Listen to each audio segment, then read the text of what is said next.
The glittering facade and grandeur of royal life often conceal dark, intriguing, and at times openly scandalous narratives. In this instance, two royal figures, Princesses Beatrice and Eugenie of York, along with Catherine, Princess of Wales, find themselves at the heart of a brewing conflict. One can only imagine the genuine drama that lurks beneath their impeccable public smiles and outward serenity, a drama full of unexpected twists and, perhaps, less than friendly emotions. What is truly happening between these prominent women who for so long have been perceived by the public as embodying harmony and mutual understanding? Let's delve into the unfolding situation. At public events, members of the British royal family consistently project an image of unity and mutual affection. However, despite this carefully maintained facade, tabloid pages frequently highlight reports of alleged rifts and hidden animosity within the dynasty. One of the most discussed rumors concerns alleged tensions between Prince William's wife and his cousins. According to these claims, Kate Middleton has not always seen eye to eye with Princesses Beatrice and Eugenie, a hypothesis that, sources suggest, finds indirect corroboration in Prince Harry's published memoir. So, what were the origins of the disagreement between these influential women? The narrative of their initial conflict dates back to 2008, when Prince William's then-girlfriend, Kate Middleton, organized a charity event. The theme party, held in Oxford, aimed to raise funds for a local children's hospital. However, when it came to inviting Princess Beatrice to this disco-themed event, an unfortunate oversight occurred. She was not only invited late, but crucially, was not informed of the specific dress code. This came as a highly unpleasant surprise for her. All guests were asked to arrive in vibrant disco-era costumes, and even on roller skates. While most attendees sparkled in extravagant outfits and showcased their skating skills, the Princess of York appeared in an ordinary dress, completely unsuited to the theme, which naturally caused her embarrassment and disappointment. This embarrassing situation deeply affected Princess Beatrice, who couldn't hold back tears and, in a fit of distress, blamed Kate Middleton entirely for what had happened. From that point onward, the attitudes of both sisters, Beatrice and Eugenie, toward the future Duchess became noticeably more cautious and wary. According to media reports, the conflict between the Princesses of York and the Duchess culminated in 2011, while the world watched in delight as Prince William and Kate married. The latter was lauded as the embodiment of grace and dubbed a beautiful princess. Meanwhile, Beatrice and Eugenie faced public ridicule and harsh criticism for what many considered their ill-chosen wedding outfits. However, this perception of their style can perhaps be understood by examining some of their subsequent fashion choices. For instance, at the Cannes Lions Festival in southern France, while speaking at a significant discussion titled Emotional Intelligence in the Age of Artificial Intelligence, Princess Beatrice opted for a tea-length dress in a warm, light brown hue. Her ensemble was accessorized with black and white mules. The dress itself was undoubtedly made from expensive fabric, most likely natural silk, evidenced by its noble sheen and distinct texture. Nevertheless, as is often the case, the high cost of the garment unfortunately couldn't shield it from criticism regarding its appearance. It was noted that the chosen color clashed with the princess's skin tone, and the ruffled hemline of the dress evoked associations with a housecoat. The footwear choice was also deemed unsuccessful. Experts suggested that classic beige pumps could have significantly improved the overall impression of the look. In one joint photograph with the event organizers, it's evident that Beatrice's mules would have better complemented a black polka dot dress, while the appearance of sneakers in this context seemed entirely out of place and caused bewilderment. During her public address, Princess Beatrice openly discussed her experience overcoming dyslexia and how this challenge ultimately served as a powerful catalyst for her professional growth. She holds a highly significant position at Affinity, serving as Vice President of Partnerships and Strategy. A notable detail of her appearance that day was her hairstyle, which showcased a deliberate natural simplicity, devoid of any complex styling, potentially giving an impression of slight casualness or unpretentiousness to some. Meanwhile, in another part of the world, her sister, Princess Eugenie, was honored as a guest of honor at a gala dinner for the Growth Foundation, held at the exquisite Reed's Hotel. This foundation, renowned for its noble mission, actively supports talented designers from the Middle East and North Africa, annually selecting 6 participants for its specialized program. For this significant event, Eugenie chose an outfit that perfectly complemented her image, highlighting her figure's strengths and individuality. It was noted that the vibrant, rich hues harmonized beautifully with her dark hair, and the delicate floral pattern lent a fresh, youthful lightness to her look, without diminishing its sophistication or giving a provincial impression. The pristine white background against which these patterns bloomed created the impression of an expensive and impeccably stylish garment. The ideal, complete look of her ensemble was further enhanced by expertly styled curls, which, despite their perfection, maintained a natural appearance, as if effortlessly achieved. The relevance of her fashion choice was underscored by modern accessories, elegant pointed-toe shoes, and a sleek, square handbag. Thus, a natural question arises: why do two sisters, princesses raised in the same environment and belonging to the same circle, exhibit such divergent approaches to matters of style and fashion? This dilemma undoubtedly prompts reflection. However, stepping away from fashion, it's worth revisiting the topic of the princess's alleged feud, whose existence, according to some sources, is corroborated by a series of circumstantial facts. For instance, during Kate's first Christmas celebration at Sandringham, a video reportedly captured Princess Eugenie while exiting church, either inadvertently or deliberately bumping into her, with no apology offered. This incident was widely seen as further evidence of hidden tension in their relationship. Many royal observers agree that Princess Eugenie is one of Prince Harry's closest friends and key allies. Her support for her cousin was evident from the outset of his romance with Meghan Markle, and she was present during Meghan's historic introduction to Her Majesty the Queen. Some sources suggest the root of the disagreement lies in the question of future roles for royal family members. Specifically, even before his ascension to the throne, then Prince Charles, now King Charles III, expressed intentions to exclude Princesses Beatrice and Eugenie from performing official royal duties. At that time, His Majesty was quite displeased with the behavior of his nieces, the daughters of Sarah Ferguson and Prince Andrew, and was determined to take rather strict measures against them. But how justified were these royal grievances? Indeed, in the past, the princesses were often criticized for their approach to official duties and, particularly, for their noticeable fondness for luxurious and expensive travels. A vivid illustration of this trend was an incident involving Princess Eugenie, who, after leaving her position as a junior producer at the well-known company Sony, managed to undertake 11 costly international trips in just 6 months. However, in the modern world, both princesses are actively building their careers, making it significantly harder for royal critics to find substantial grounds for accusations against them. Moreover, since then, their royal highnesses have faced significant restrictions in their privileges and opportunities, partly as a result of decisions made by their uncle, King Charles III. But this deserves a more detailed and sequential discussion.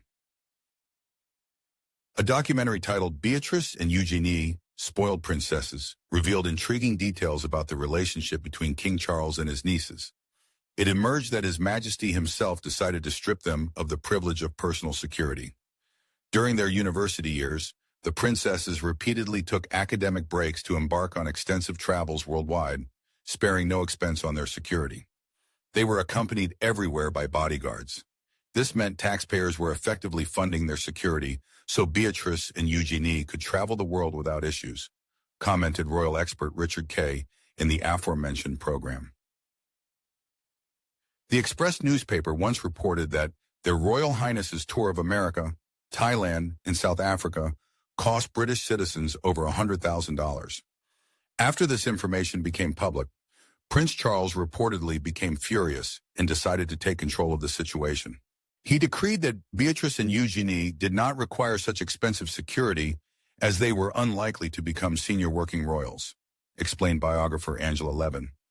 However, Charles's decision sparked mixed reactions among royal commentators and analysts. Notably, the king continued to provide financial support to Harry and Meghan after their move to Canada, covering a significant portion of their monthly expenses.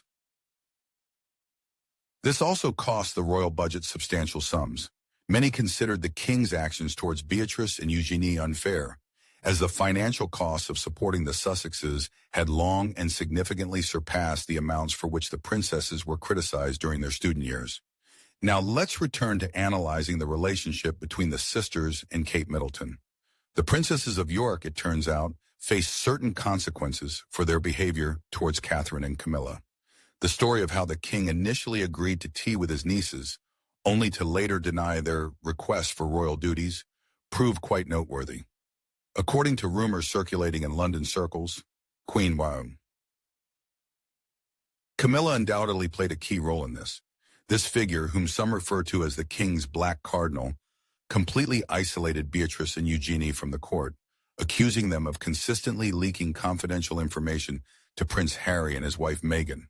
She convinced the king complete isolation of the princesses would help preserve secrets about the monarch's and Catherine's health and ensure peace for the royal family, an anonymous source reported. This brings to mind a scandalous story involving Paolo Luzzi, Beatrice's former boyfriend, who passed away in a Miami hotel under rather curious circumstances. This story could potentially have become a serious stain on the monarchy's reputation. Again, many observers noted that this event deeply shook the princess, and she found it very difficult to conceal her distress. Meanwhile, it's important to understand why the isolation of the York princesses brought relief to the other members of the royal family. Eugenie, as is known, forged a friendship with Meghan even before the latter became part of the British royal family. They were introduced by Marcus Anderson, manager of Soho House, an establishment Eugenie frequently visited.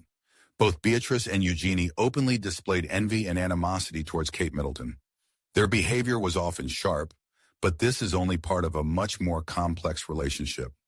Rumors suggest that Beatrice encouraged her younger sister to engage in various unkind acts against Catherine, whom they apparently viewed as a rival in the world of society news.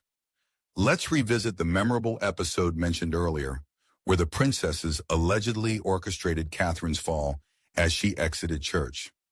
Isn't this a vivid and telling example of this rivalry? 3 parties were held for Kate and William's wedding. It was then, as alleged, that the sisters realized they had lost public interest in themselves. They appeared lost and resentful, a sentiment confirmed by courtiers who noted the rigid hierarchy that had developed within the royal family, where Catherine had by then assumed a dominant position among the younger generation. Despite her position, Kate Middleton is obliged to curtsy to Princesses Beatrice and Eugenie, as well as to many other members of the royal dynasty. Indeed, the intricacies of royal protocol sometimes appear extraordinarily convoluted and difficult to explain. Perhaps this complexity was one of the reasons why Meghan Markle, preferring more straightforward and understandable rules of life, decided to leave the family of Queen Elizabeth II. Let's delve deeper into the nuances concerning bows and curtsies. For most people, these gestures have long become archaic, rarely encountered in their daily lives. However, for members of the royal family, they remain a cornerstone of ancient tradition, strictly observed both at formal, public events and in more private settings. Kate Middleton, despite being one of the most influential and high-ranking individuals in the royal hierarchy, is nonetheless obliged to curtsy to almost all blood members of the monarchical family.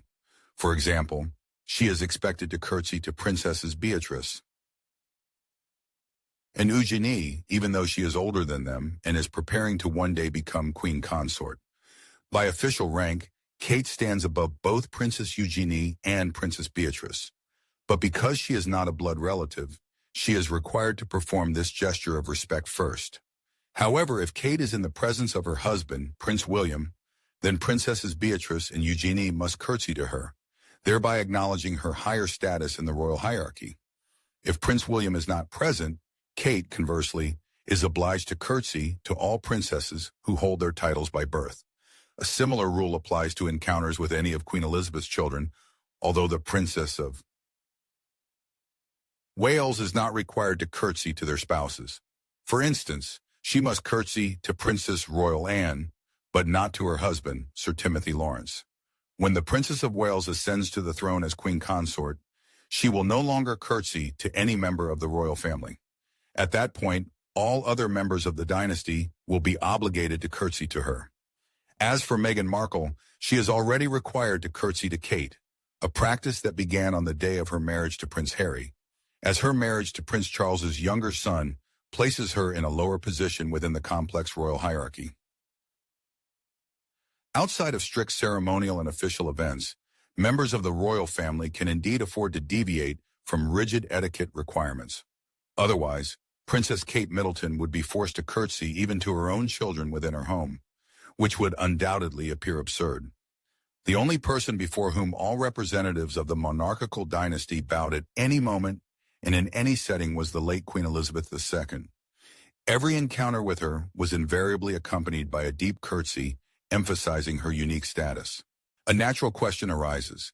Isn't it time to reconsider outdated protocol norms so that Princess Kate does not have to show deference to Eugenie and Beatrice?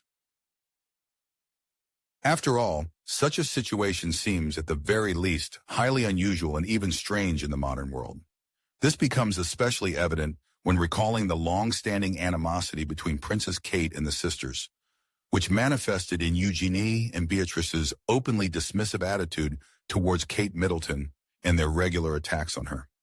Furthermore, while publicly displaying an appearance of warm family relations with Camilla, the York princesses privately, within their inner circles, reportedly referred to her as the Rottweiler.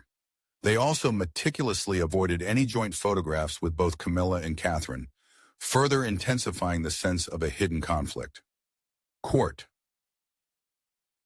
Sources claim that following Queen Elizabeth II's passing, the York princesses showed increased activity, attempting to gather information about Prince Charles's health. Experts, in turn, believe that confidential information leaks continue, despite their public distancing from Montecito, in attempts to appear uninvolved in matters related to that location. Paradoxically, however, the ties between the families appear to be strengthening. Princess Beatrice, along with her husband Eduardo, and Princess Eugenie, accompanied by Jack, spend a lot of time with the Sussexes, including regular visits to Montecito. Although convincing evidence of these visits has not yet been presented, some observers believe that the sisters' standing could significantly worsen when Prince William ascends to the throne and Kate becomes queen. After all, they might very well remember who offered them support during difficult times. Now that all these rather disgraceful facts have come to light, a fair and pointed question inevitably arises. How much longer can the patient members of the royal family tolerate the behavior of these so-called princesses? And what should convince us, ordinary citizens, of the sincerity of their noble intentions, if such behavior is their true nature, which becomes more evident and obvious with each passing day? Indeed, every hidden action, every carefully planned intrigue is not merely a coincidence, but an occasion for deep analysis and serious reflection on the true state of affairs.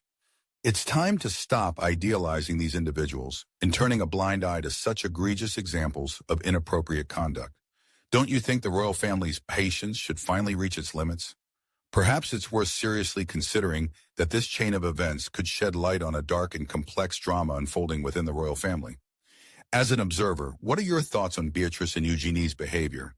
And how would you personally react to such insinuations and manipulations if you were in the position of those forced to deal with them?